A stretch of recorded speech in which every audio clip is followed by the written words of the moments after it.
म्हणजे वरून खालपर्यंत पूर्ण पॅक. मी पाणी पिऊ शकत नव्हते कारण मला वॉशरूमला जायला अलाउड नव्हतं. तो शॉट तुम्हाला फाईट सिक्वेन्स मध्ये तुम्हाला 2 सेकंदाचा दिसतो. तो 2 सेकंदाचा शॉट पूर्ण करण्यासाठी जवळजवळ 4-4 तास जायचा. खरा सिनेमा एडिट टेबलवर बनतो, त्यामुळे आपलं अख्खं करिअर एडिटरच्या पण हातात आहे.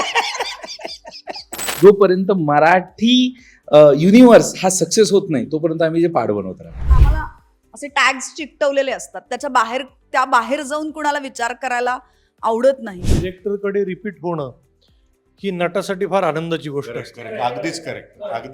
प्रत्येक जण आपल्याला त्याच्यामध्ये रिलेट करेल आणि नक्कीच त्या सगळ्या म्हणजे horror, action, comedy, thrill, adventure सगळे असताना सुद्धा ना एक इमोशनचा तो पैलू त्या तिकडे नक्कीच लोकांना बघायला मिळेल. हॅलो नमस्कार फ्रेंड्स, मी मज्जाची नीलम. मराठीतलं पहिलं युनिव्हर्स असं म्हणत घबाडकुंड हा चित्रपट लवकरच तुमच्या भेटीस येतोय आणि या चित्रपटाची संपूर्ण टीम माझ्यासोबत आहे. कसे आहात?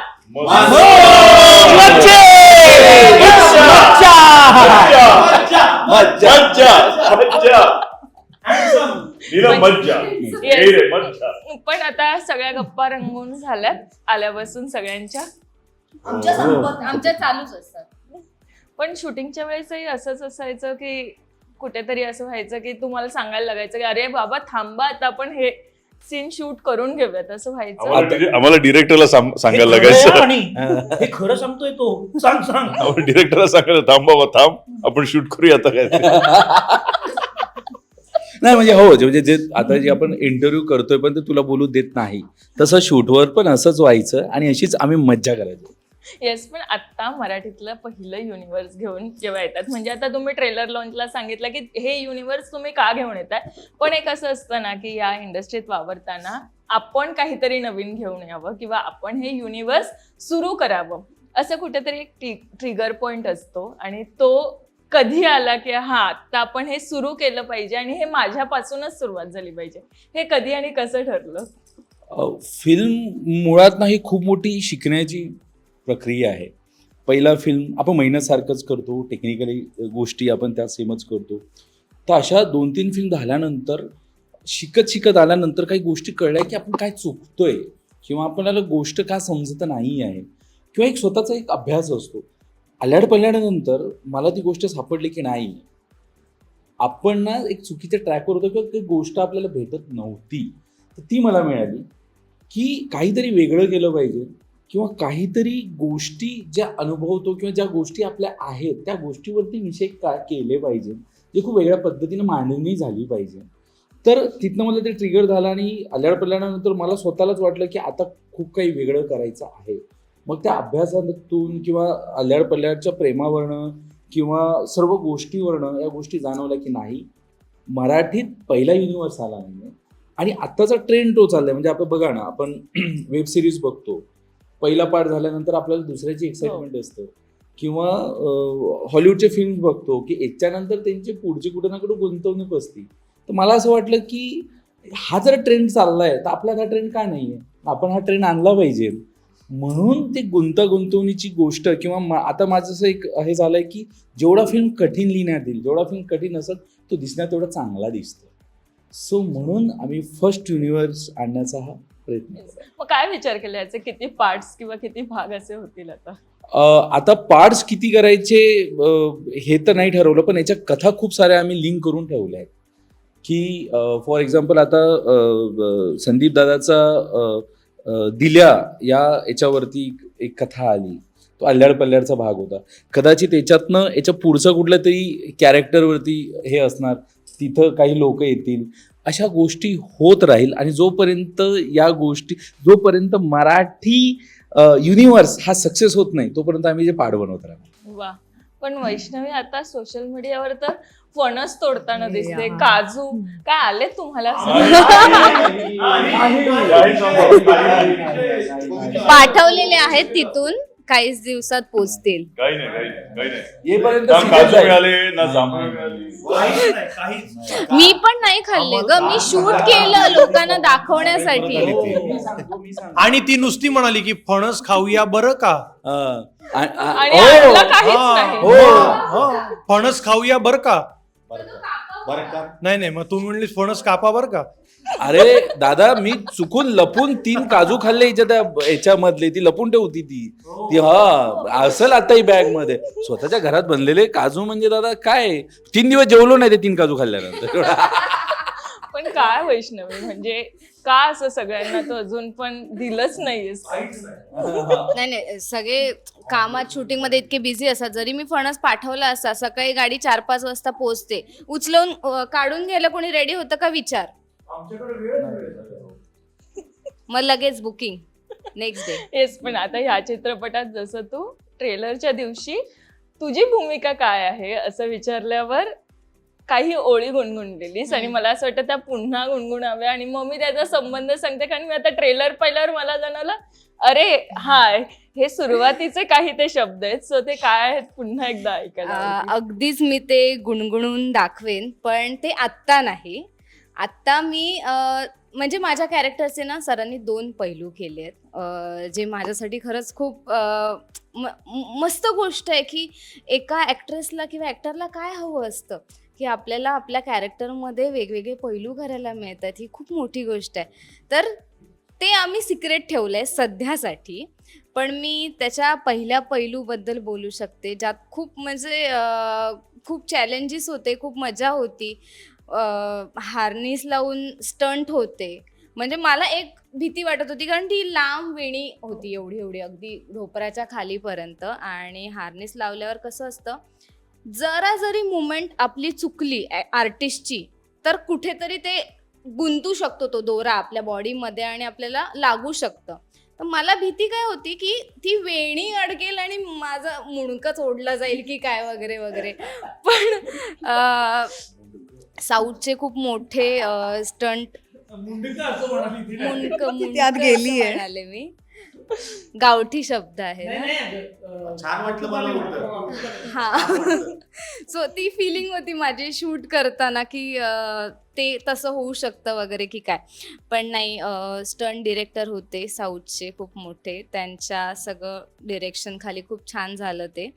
आणि खूप काळजी घेतली गेली सुद्धा सेटवर. इवन ते प्रोस्थेटिक सगळं होतं, पोट होतं मोठं, ते शिवावं लागायचं, म्हणजे ते बसायचं नाही बॉडीवर, मग ते ब्लाऊजला शिवावं लागायचं. मला पूर्ण पॅक, म्हणजे वरून खालपर्यंत पूर्ण पॅक. मी पाणी पिऊ शकत नव्हते, कारण मला वॉशरूमला जायला अलाउड नव्हतं.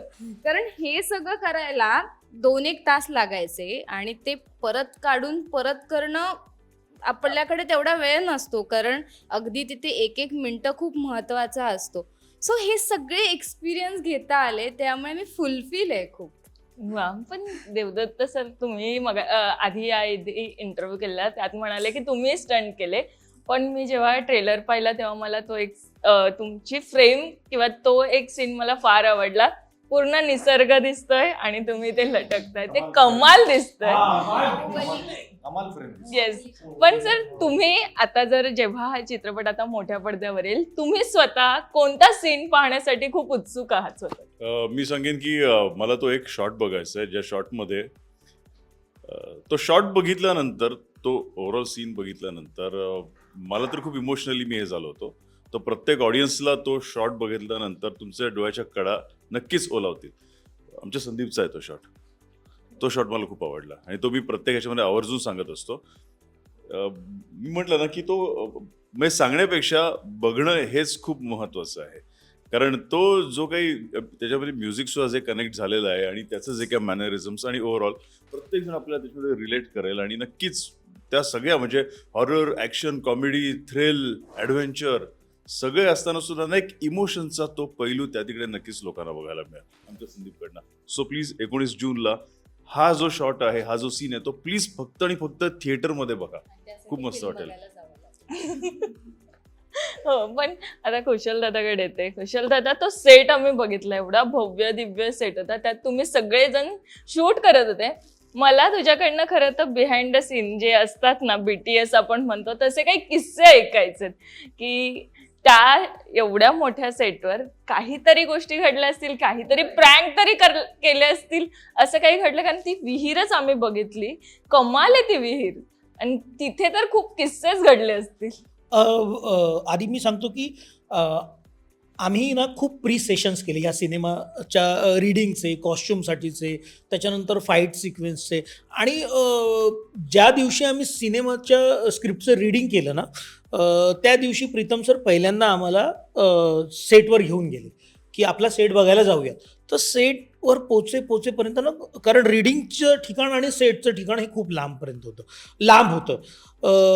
तर आम्ही सेटवर जेव्हा पोहोचलो, रात्रीचीच वेळ होती आणि त्या अंधारात अंधुकशा लाईट्समध्ये आम्ही सेट बघितला ना, तो मुळात सेटच भयंकर भीतीदायक होता. ओके. आणि एक मनात कुतूहल पण होतं की ह्या सेटवर आपण काम करणार आहोत. आत्तापर्यंत आम्ही ज्या सिनेमांमधनं कामं केली, छोटे छोटे सेट, छोट्या छोट्या ॲक्च्युअल लोकेशन्स असं असायचं. पण इतक्या मोठ्या सेटवर आपल्याला काम करायला मिळणार हे म्हणजे एखाद्या लहान मुलाला नाही का तुम्ही खेळण्याच्या दुकानात घेऊन जायचं आणि म्हणायचं की हवं ते खेळणं घे, त्याला किती आनंद होईल, तसं माझ्यातला अभिनेत्याला तो आनंद झाला की पहिल्यांदा हा अनुभव मला येणार. ओके. दुसरं तू जी म्हणतेस की तुम्ही सेटवर जी मजा केली, प्रँक केलेत, तर असं खरंच सेटवर झालं नाही. अगदी मी तुला खरं सांगतो. सेटवरची मजा कुठपर्यंत असायची की आम्हाला भूक लागली आहे, तर देवाला सांगायचो की देवा, तो डाएट कॉन्शियस आहे, तो त्याच्याकडच्या मॅग्या किंवा काय काय गोष्टी असतात, एक मॅगी अनेक मॅग्या, तर असं सगळं त्याच्याकडे असायचं. दुसरं शशांक सरांकडे चणे, शेंगदाणे, फुटाणे, चिक्या हे सगळं शशांक सरांकडे. ओके. सो ही मजा चालायची. पण अदरवाईज सेटवरती संपूर्ण वेळ काम चालायचं. आणि कारण काम खूप होतं. जो शॉट तुम्हाला फाईट सिक्वेन्समध्ये तुम्हाला 2 सेकंदाचा दिसतो, तो 2 सेकंदाचा शॉट पूर्ण करण्यासाठी जवळजवळ 4-4 तास जायचे. आणि इतकं ह्यूज काम असल्यामुळे ना, बाकी सच ॲज टाइमपासला असा वेळ नव्हता सेटवर. अगदी खरं सांगतोय मी.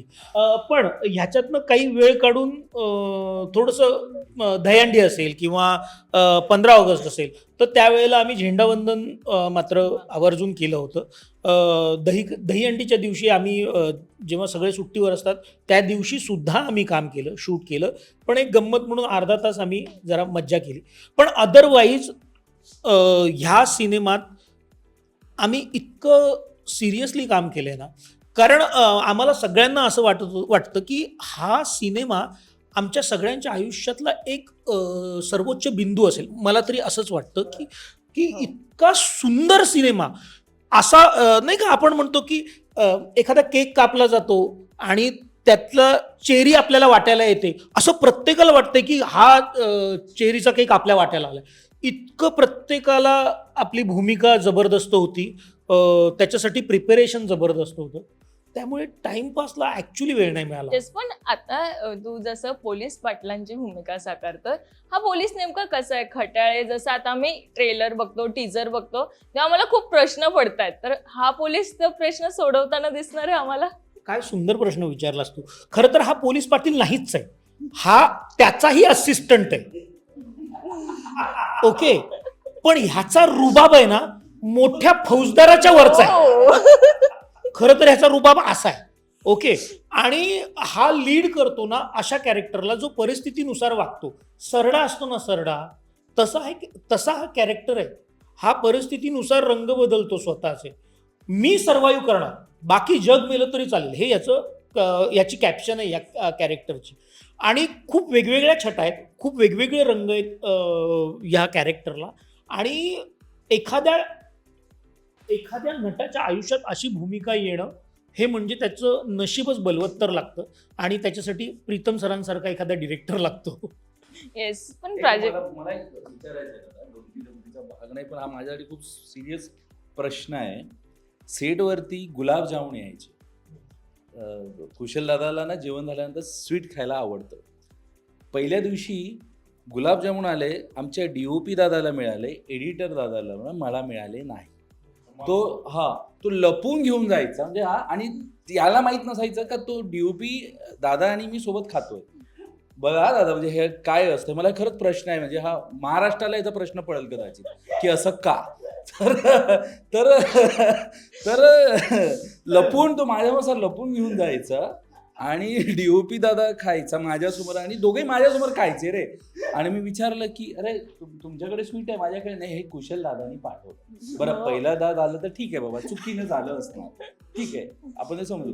दुसऱ्या पण दुसऱ्या दिवशी सेम स्वीट येतं, सेम एडिटरला जातं, सेम डीओपीला जातं. मग आता तर मला वाईट वाटणार ना, अरे मी काय चुकी केली, अशी काय चुकी केली का माझ्यापर्यंत स्वीट येत नाही. मी दादाचे जे सोबत राहतात त्यांना नाव काय त्यांचं, मोहन दादांना विचारलं की दादा असं का, तर तुम्ही डीओपी दादांना देता, डिरेक्टरनी काय चुकी केला हा मला समजायचं आहे. त्यानंतर ते मी दिसल्यानंतर ते पळून जायचे, म्हणजे ते माझ्या समोरच यायचं नाही. असं काय झालं होतं का तुम्ही मला स्वीट दिली नाही?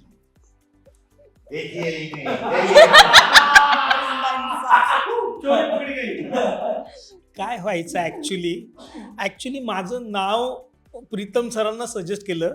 सरांना प्रीतम सरांना एक असं कॅरेक्टर हवं होतं. आता हे तुम्ही ऍक्च्युली गौप्यस्फोट झाला.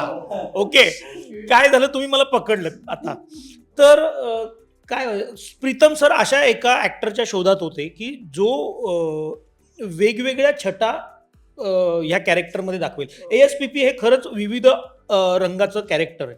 तर ते असं एक ॲक्टर शोधत होते आणि नेमकं माझं नाव योगेश कोळी सर जे आमचे DOP आहेत त्यांनी सजेस्ट केलं. कारण त्याच्या आधी मी त्यांच्याबरोबर एक सिनेमा केला होता, त्यांना माझं काम आवडलं, त्यांनी लगेच सजेस्ट केलं. तर मला असं लक्षात आलं की साधारणपणे आत्तापर्यंतच्या अनुभवानुसार एक डिरेक्टर जेव्हा सिनेमा करतो तेव्हा 2 वर्ष तो एकच सिनेमा करत असतो. 1 वर्ष तो लिहितो, मग 1 महिना शूट करतो, मग पुढचा 1 वर्ष तो रिलीजला घेतो. पण DOPचं तसं नसतं. तो दर 2 महिन्याला एक सिनेमा करत असतो. तो ऍट अ टाइम 2 सिनेमा. तर मग मी काय करायचो, याने आपलं नाव सजेस्ट केलंय ना, त्याला गुलाबजाम पाठवत राहू.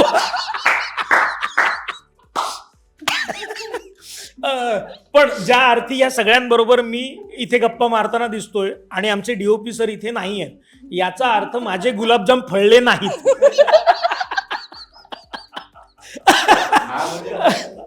स्फोटच आहे सगळ्यांसाठी. तुला माहिती होतं? नाही कोणालाच माहिती नव्हतं हे. प्रीतमला तक्रारपेक्षा ना त्याच्या जिवारी लागले. आणि ते म्हणजे शबरीची बोरं होती तसं ते शबरीचे गुलाबजाम होते. तुम्हाला जर गुलाबजाम हवे असतील तर पुढच्या सिनेमात नाही,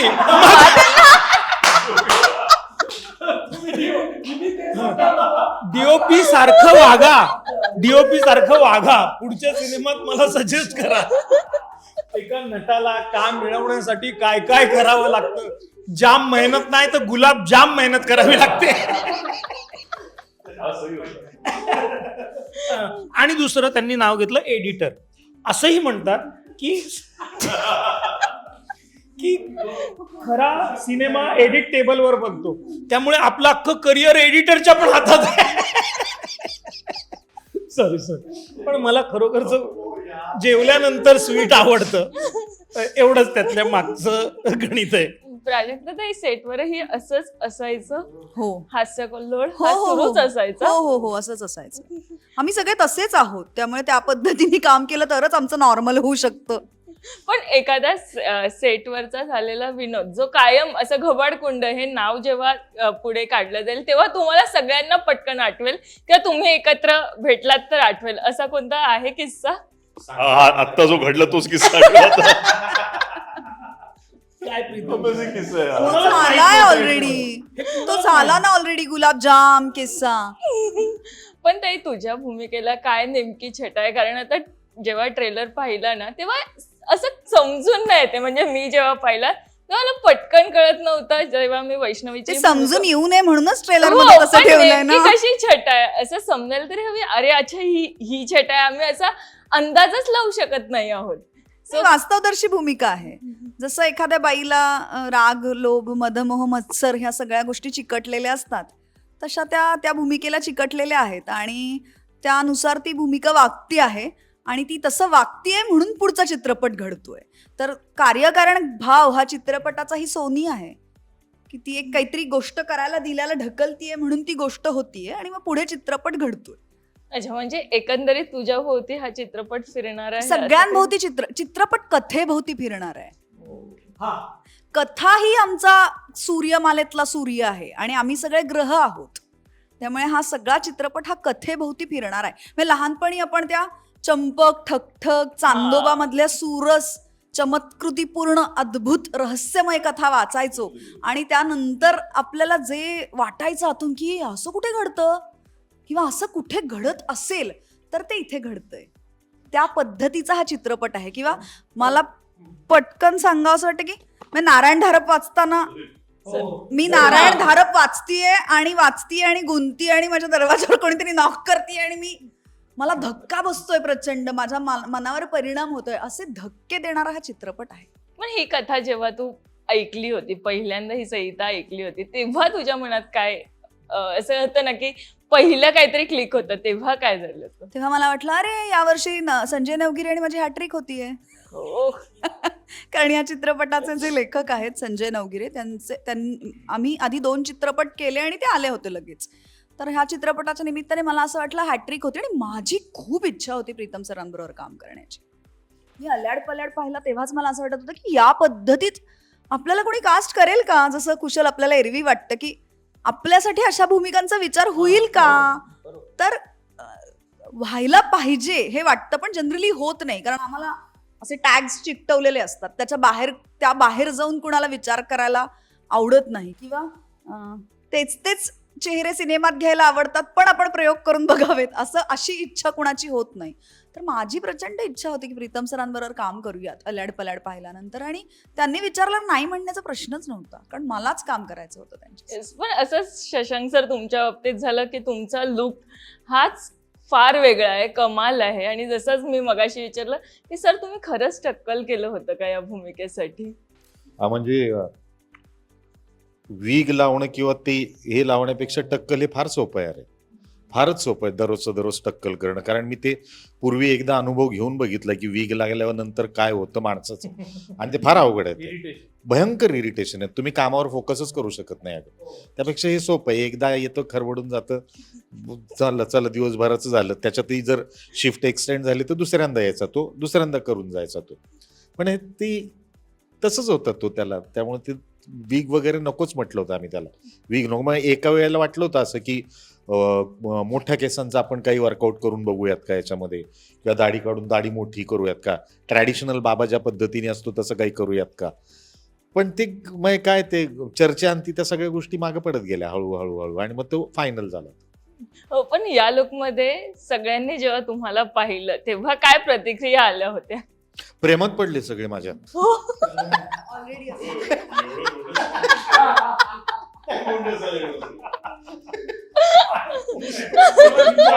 मला भीती वाटली. ऐकायला तुला अरे रिॲक्शन नॉर्मली माझी स्वतःची सुद्धा रिॲक्शन किंवा घरातल्यांची रिॲक्शन त्याच होत्या ना त्या पद्धतीत. अरे काय केलंय, हा एक रिॲक्शन होती. पण मला माहिती होतं त्याच्यामध्ये की काहीतरी वेगळं केलेलं आहे आणि काहीतरी वेगळं दिसण्याचा प्रयत्न आहे हा. त्यामुळे पॉझिटिव्ह निगेटिव्ह त्यामुळे काय बरे अगदी याच्यावर कोण असं इथपर्यंत होतं, कोण म्हणजे कोण गेलंय घरातलं इथपासूनच अशापासूनच्या रिॲक्शन्स होत्या त्या. नाही रे नाही सगळं व्यवस्थित आहे, काय फक्त फिल्मसाठी केलेलं आहे, एवढंच होतं त्या. येस, पण हा बाबा सगळ्यांवर आलेलं संकट किंवा प्रत्येकाला प्रश्न जे पडतात ते सगळं सोडवण्याचा प्रयत्न करतोय. सगळी स्टोरी आत्ताच सांगू तुला? नाही, पण हिंट तरी हव्यात. हे बघ ती ना एका घटनेमुळे एकत्र आलेली वेगवेगळ्या ठिकाणची ती सगळी पात्र आहेत.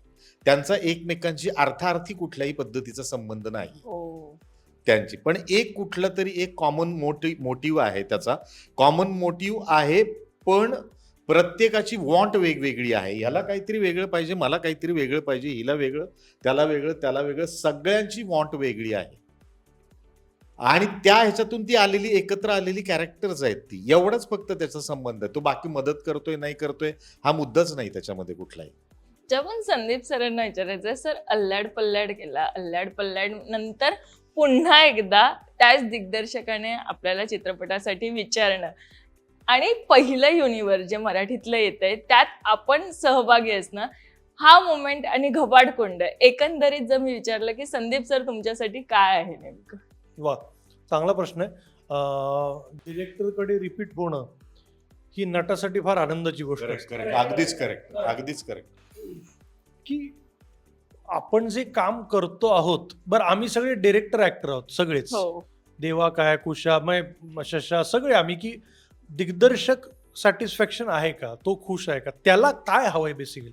आमचे कान उघडेत, कान बंद नाही आहेत अजूनही. म्हणजे काही आले सिनेमे, आले चालले पडले, यश अपयश सगळं, पण एक गोष्ट की कान उघडेत की दिग्दर्शकाला काय हवंय. आणि काय ना, हे माध्यम असं आहे की तुम्ही असं नाही म्हणू शकत की मी एवढी वर्ष काम केलंय आणि हा नवीन मुलगा मला काय सांगतोय. नाही, तो काय सांगतोय हे फार महत्वाचं आहे. त्याची विजन काय, तो सिनेमाकडे कशा दृष्टीनं बघतोय. तर मला तिसरी फिल्म आहे माझी प्रीतम बरोबर. डिशक्याव एक केली होती ज्याच्यामध्ये माझा हा. कॉमेडी हे होता. त्याच्यानंतर आल्याड पल्याड केली.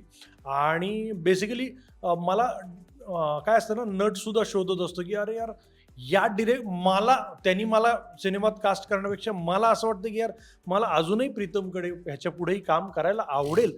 कारण तो तहान भूक हारपून तो फिल्म मेकर आहे. तो फिल्म मेकर आहे, पॅशनेटली तो फिल्म करतो, त्याला दुसरं काही सुचत नाही. आणि मला अशा वेड्या माणसाकडे नेहमीच, आणि चांगल्या हातात नट पडला ना की नटाचं सोनं होतं. मग ते हात छोटे असतील, अनुभवी असतील, अननुभवी असतील, कसेही असतील. कारण प्रत्येक जण सिनेमा चांगला व्हावा म्हणून धडपडतो. तर आल्याड पल्याडच्या सुद्धा त्यांनी जेव्हा माझं कास्टिंग केलं होतं आणि तो ज्या पद्धतीनं वेगळी लँग्वेज सिनेमामध्ये आणू बघत होता, सगळ्यांना सीन समजावून सांगणं, कोरिओग्राफ करणं, म्हणजे एक सिक्वेन्स एक मोठा फार छान आहे घबाडकुंडमधला, मला तो फार आवडतो. प्राजक्ता, मी, आमचा जो रॉकी, माझा मेहुणा जो दाखवला आहे, 5 कॅरेक्टर्सचा एक मोठा अख्खा सीन आहे. ते मला तयार करतात की तू सुद्धा ग्रीडी हो, ह्यासाठीचा तो सिक्वेन्स आहे.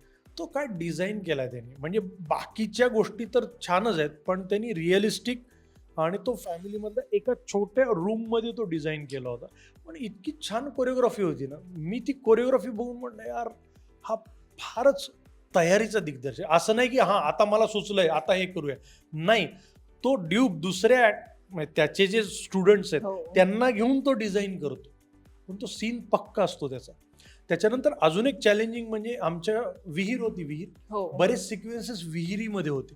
शशांक माझ्याशी फार सहमत होईल की असं जेव्हा असतं स्क्वेअरमध्ये तुम्ही शूट करताय ना, तेव्हा तुमच्या डोक्यामध्ये डिझायनिंग असतं, पण विहीर आहे, सर्कल आहे, राऊंड आहे. आणि त्याच्यामध्ये तुम्हाला 6 कॅरेक्टर्स हो. दाखवायचे आणि त्याच्यात कटिंग करायचे तुम्हाला अँगल्स, आणि तुमच्याकडे सर्कल आहे आणि त्याच्यामध्ये डिझायनिंग करायचं. हे DOP साठी सुद्धा आणि डिरेक्टरसाठी सुद्धा प्रचंड चॅलेंजिंग आहे. लिटअप करणं, त्या पद्धतीनं डिझाईन करणं. त्याच्यामुळे मी नेहमी सिनेमात जरी ग्रीडी नसलो तरी हे ॲक्टर म्हणून मी ग्रीडी आहे की चांगल्या डिरेक्टरकडे आपल्याला काम मिळावं, चांगल्या सिनेमामध्ये आपलं प्लेसमेंट असावी. आणि असं नाही की लेंथवाईज भूमिका, मग प्रमुख भूमिका, त्या कॅटेगरीचे आम्ही कोणीच नाही आहोत. We are actors. उद्या एखादा सिनेमा आला ज्याच्यामध्ये शशा काम करतोय, शशांक, आणि तिथे मी माझे 3च सीन आहेत किंवा 4च सीन आहेत, तरी मग तो सिनेमा आनंदाने करेल.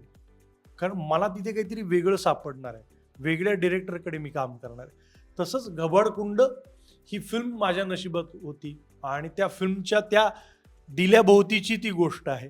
आणि ती परफॉर्म करणं, ह्या सगळ्या मातब्बर मुरलेल्या ॲक्टर समोर चांगला असेल ना तर मग मजा येते. गिव्ह अँड टेक असेल ना मग मजा येते. तर त्याच्यामुळे सगळी टीम, म्हणजे आमचा DOP असेल, डिरेक्टर असेल, ॲक्टर्स असतील, आर्ट डिपार्टमेंट असेल, मेकअप, सगळे A+ आहेत, A+. अगदीच. यांनी मगाशी जो सीनचा उल्लेख केला ना, ते बसलेले आहेत ते. मी त्या शूटच्या ह्याला नव्हतं, पण मी ते कलर करेक्शनच्या ह्याच्यात जेव्हा बघितलं ना, वॉर्म लाईट मधला तो आहे. मला त्याचं गंमत अजून मी आता डेलिबरेटली केलेलं आहेत का त्या नकळत घडल्यात गोष्टी मला माहित नाही, पण योगेशनी आणि ह्यांनी मिळून ज्या फ्रेम लावल्यात ना, म्हणजे काही फ्रेम आहेत त्याच्यामध्ये, इट्स अ पेंटिंग. मग तुला तो पेंटिंग बघता तुम्ही असं फील येतो तुला. ते काही क्षण जेव्हा ती होल्ड करून माझ्याकडे येते फ्रेम, जेव्हा मी बघतो यार क्या बात आहे यार, काय मस्त आहे ना, याचा फोकस असा छान ट्रॅव्हल होतो आहे, लाईट इकडून आलेला आहे आणि तुला एक प्रसन्न वाटतं की यार, किंवा त्या मूडला घेऊन जाते तुला ते. की हा काहीतरी वैतागलेला असेल किंवा काहीतरी, पण त्या मूडला जातं आणि त्या पद्धतीचं लाइटिंग आहे, पण ती पेंटिंग सारखे दिसत आहेत अरे ते. हो, खरं तर आम्ही सगळ्यांनी जेव्हा टीजर ट्रेलर पाहिला ना, म्हणजे मीच नाही तर आमच्या ऑफिसमध्ये असू या इतरांनी बघितलं ना, सगळ्यांना आवडलं आणि सगळेजण असंच म्हणतात की काहीतरी छान आता येतंय आणि सगळे खूप उत्सुक आहेत. सो थँक्यू सो मच, खूप छान वाटलं सगळ्यांची गप्पा मारून. मजा थँक्यू आली. आणि all the very best. Thank you. मज्जा आली. मराठी मनोरंजन सृष्टीमधील मालिका, चित्रपट, नाटक तसेच कलाकारांबद्दलच्या नवीन अपडेट्स जाणून घेण्यासाठी नक्की सबस्क्राईब करा इट्स मज्जा मराठी या आपल्या नवीन यूट्यूब चॅनलला.